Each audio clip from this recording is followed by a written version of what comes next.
Na talagang kailangan namin mag-cooperate. I never denied that, and it's not illegal, it's not a crime to cooperate with the ICC. Tinulungan ko sila magkalap ng ebidensya, impormasyon, lahat.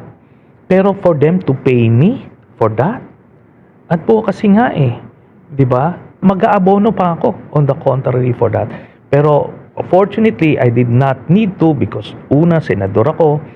Pangalawa, maraming mga tumutulong eventually. Ngayon ang ICC nag-anunsyo ng mga pangalan at naglabas na ng arrest warrant laban kay Senator Bato de la Rosa at nagbanggit pa ng ibang mga pangalan kabilang si Senator Bongo. Ang tanong ng ilan, bakit may hawak si Senator Trillanes ng arrest warrant ni Senator Bato? Ba't napunta sa inyo yun? Ganito po, maliwanag dun sa in fact, dun sa interview natin, dun sa Head Start, sinabi ko, I went there because I was challenged. May impormasyon ako na lalabas siya. May impormasyon ako na may warrant siya.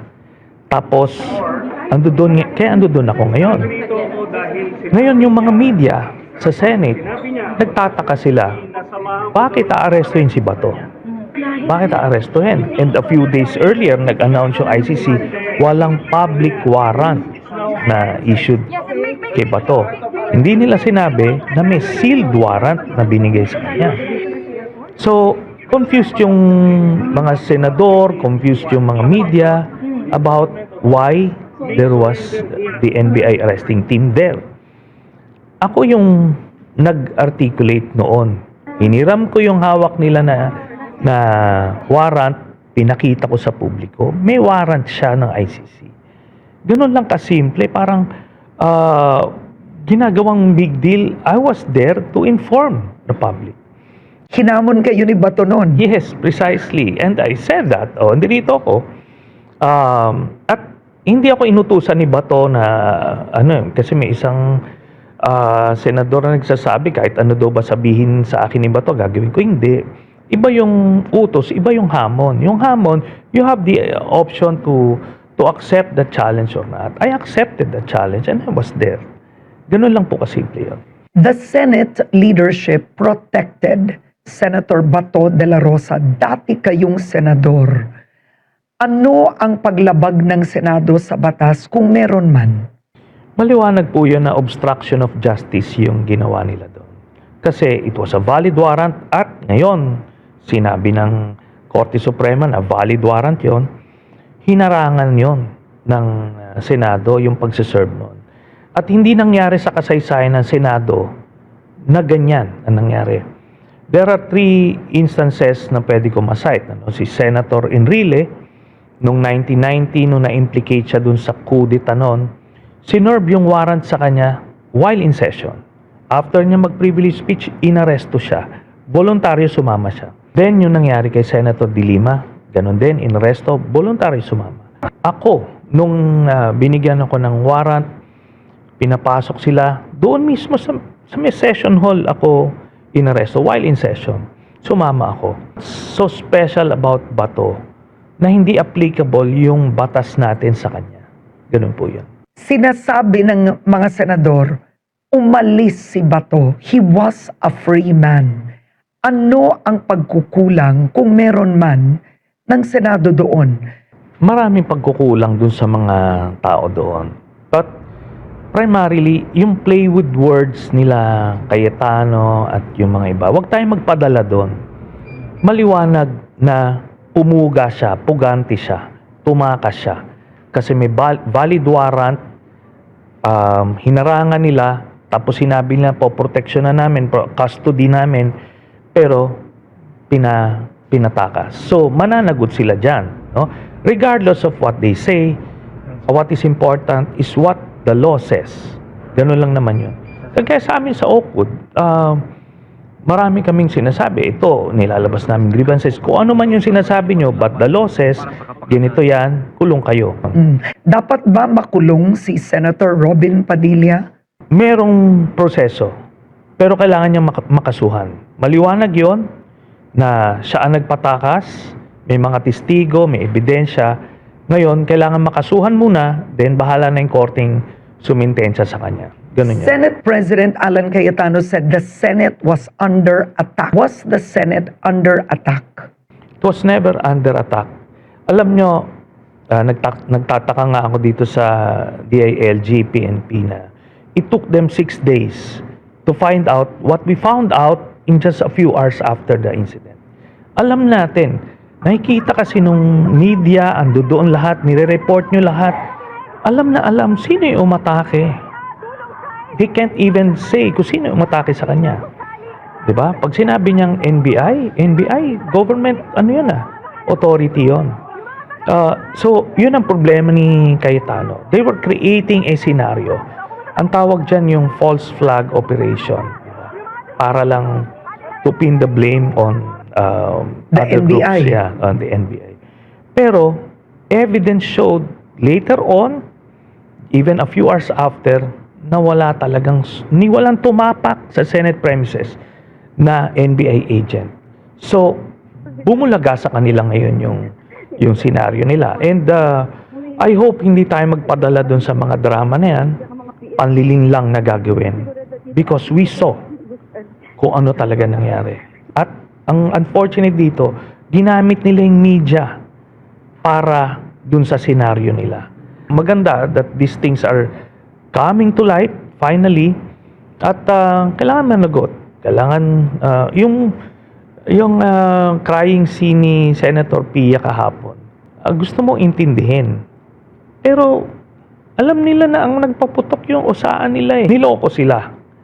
Sisihin niya yung kapatid niya, sisihin niya si General Aplasca. Nag-create ng parang wag the dog scenario doon. Ano po ba ang responsibilidad at hangganan ng kapangyarihan ng Senate Sergeant at Arms? Pwede po ba mag-warning shot sa law enforcement ang Senate Sergeant at Arms? Hindi po pwede yun. Meron silang manual doon na nag-guide sa iba't ibang scenarios. Kumaga mga protocols yun. Or standard operating procedures, rules of engagement. Ando doon yun sa kanilang professional manual. Makikita mo wala doon. Walang way, walang senaryo na pwede silang mag-warning shot sa isang otoridad, sa law enforcer.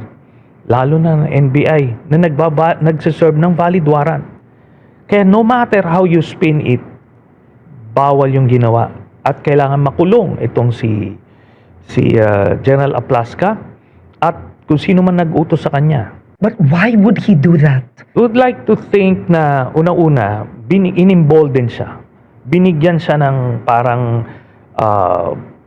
authority, ng mandato nung kanya Senate President, si Alan Cayetano. Tapos ito, bunga ito nung palaki ni Duterte. Kasi ito, general ito nung panahon na yon na kasama. Doon sa area niya, marami rin natokhang ito. No? Siguro nga, kailangan ma-review din yung service record nito. Anyway, bottom line, lahat itong circumstances na to, nagdala doon. Yung yabang nung PNP sila, untouchable sila, Mistanya, si Bato, parang inaapi.